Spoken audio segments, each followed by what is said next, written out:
Nah ini guys, ini rombongan adat pesta yang datang dari Samosir ke Pangaluanail. Mereka menyeberang dengan kapal. Jadi mereka ini rombongan daripada tulang teh?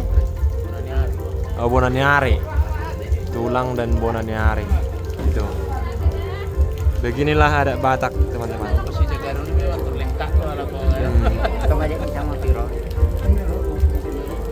Luar biasa ya. Begitulah adat Batak yang tetap eksis sampai sekarang. Nah, hari ini kebetulan ada yang meninggal dan akan diupacarakan pada hari ini pemakamannya. Jadi meninggal 4 hari yang lalu dan hari ini akan diadakan upacara adatnya, teman-teman. Mereka datang menyeberang dengan kapal ini dari Samosir.